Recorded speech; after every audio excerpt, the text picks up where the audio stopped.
السلام عليكم، مرحبا بكم معايا في قناه ميدنايت ستوريز. معكم عليا كترحب بكم. ما تنساوش ديروا معكم لايك والاشتراك ويلا نبدا.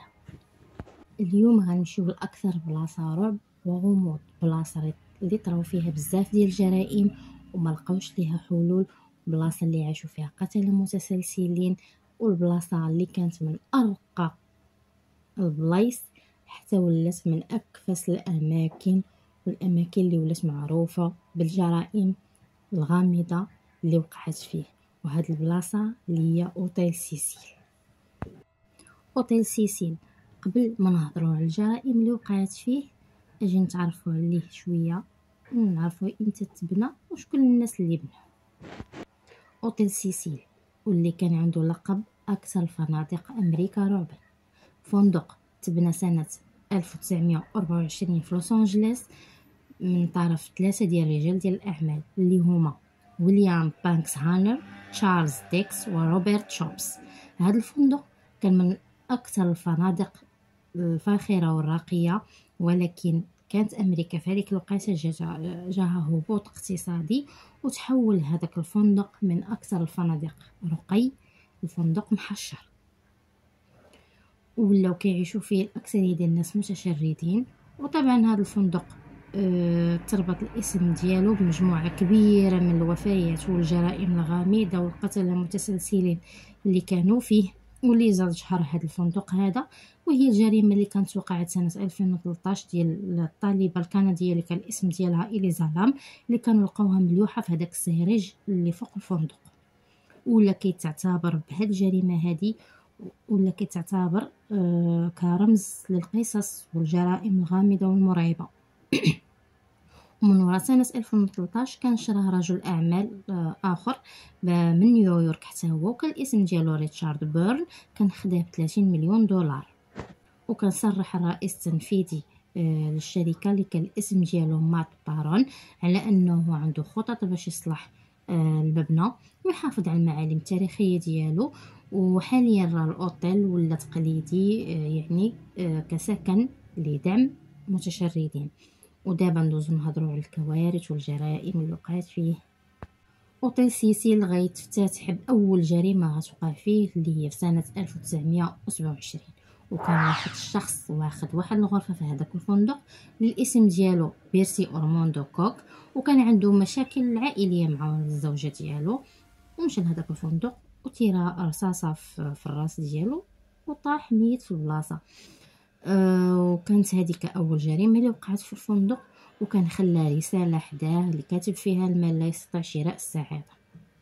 هذه فيما يخص الجريمة الأولى.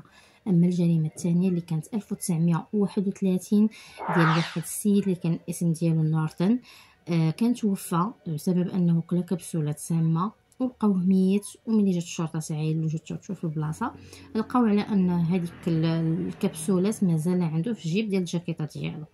وفي سنة 1934 كانوا لقاو واحد الرقيب ميت في الغرفة ديالو، لقاوه مذبوح وهذاك عنده شق في الحنجره ديالو، ولقاو هذيك الشفره باش كانت تذبح ولقاوها كاينه مازال حداه.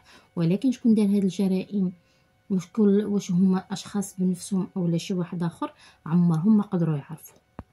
وفي سنة 1937 كانت واحد السيدة الاسم ديالها غريس ماغرو، كانت لقاوها مليوحة حدا الأوتيل، ولكن السيدة مربوطة بالخيط ديال التليفون. ومن بعد ملي داروا التحريات والتحقيقات ديالهم لقاو على أنه وقع بينها وبين الزوج ديالها يمكن شي نقاش وطلعت من الفوق، ولكن واش لاحها شي حد أو طاحت هي راسها حتى هذه ما قدروش يعرفوا.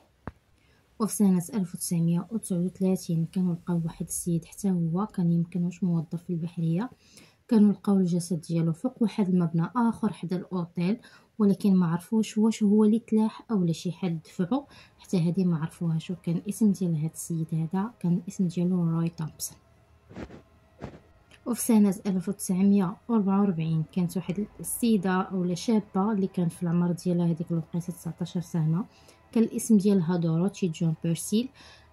كانت في هذاك الفندق، يمكن واش كانت مع شي صديق أو كانت بوحدها ما عرفتش. المهم السيده كانت حامله وجاها الوجع ديال الولاده وولدات، كان كيحسب ليها ان البيبي ديالها ميت، ولكن السيده جمعاتو ولاحتو من النافذه ديال الفندق. الشيء اللي خلى ان هذاك البيبي سبحان الله العظيم من جاب اعجوبه. وهي ملي جاو البوليس وداروا معها التحقيق لقاو ان السيده الزن ما يعني ما صالحش للمحاكمه، فكان خاصها تكون في مصحه نفسيه. وهذا الشيء نيت اللي كان طرا انهم هزوها وداوها للمصحه النفسيه.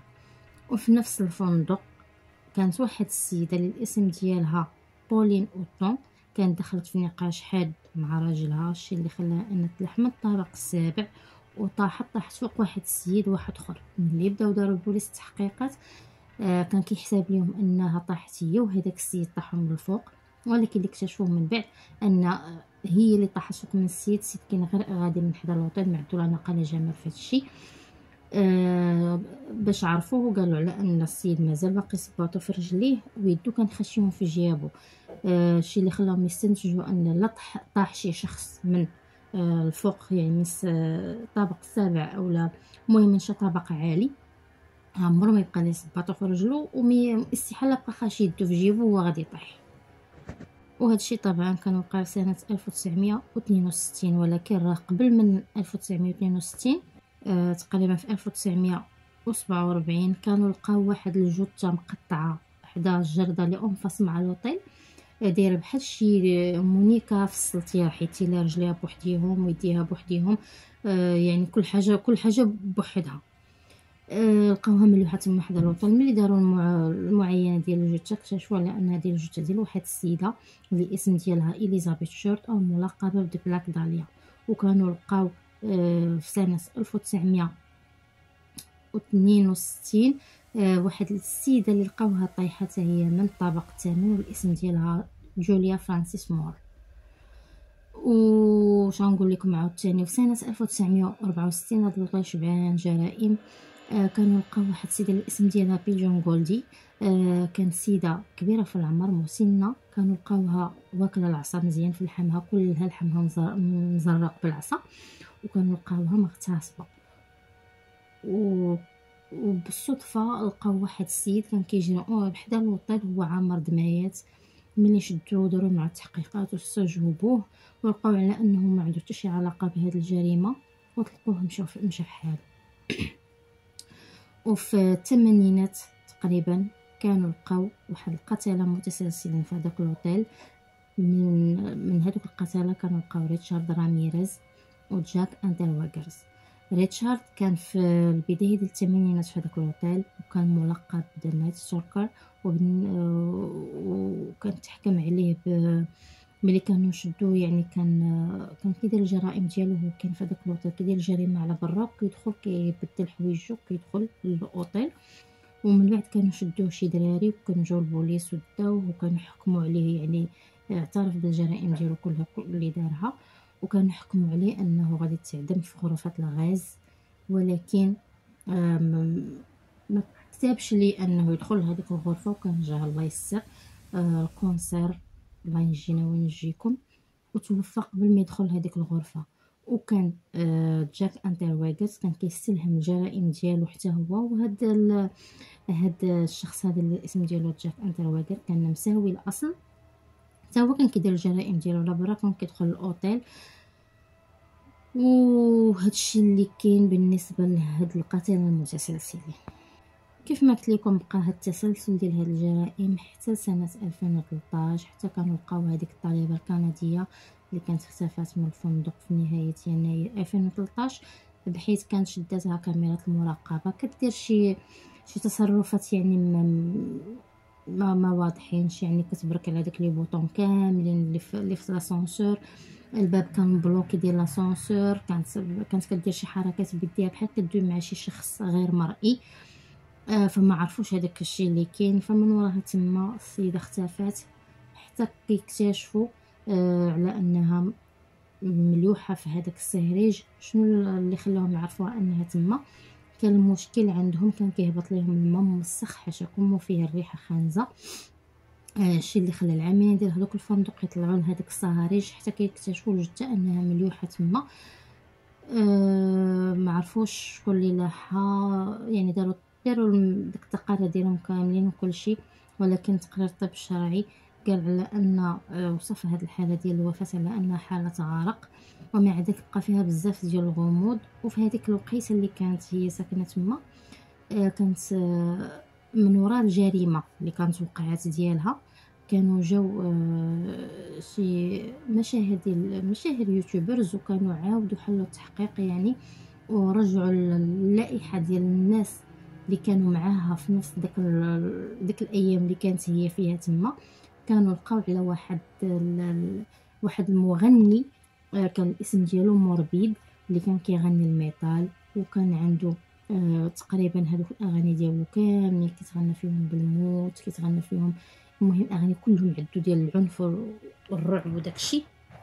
هو شكل حتى هو كان كيرسم داكشي في وجهه، كان كيبان اصلا هو كان كيبان مرعب. فوجهوا اصابع الاتهام ليه على انه هو اللي قتلها. مي مربيد في واحد الوقيته خرج واحد الفيديو قال لي ما عرفتكمش علاش انا كاع شرتو لي باصابع الاتهام، مع العلم اني عمرني ما شفت السيده، عمرني ما تلاقيتها، حتى سمعتها ماتت في الفندق اللي كنت انا فيه. يعني بحال اللي هو بقى فيه الحال، قال لي متهمتوني بشي حاجه انا ما دايرهاش.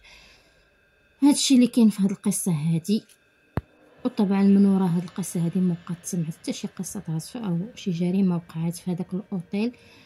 هنا تسالى هاد التسلسل ديال الجرائم. سالينا الفيديو. كنتمنى الفيديو ينال اعجابكم. ما تبخلوش عليا باللايكات وبالاشتراك باش يوصلكم كل جديد. وبسلام عليكم، ونتلاقاو في الفيديو الجاي ان شاء الله.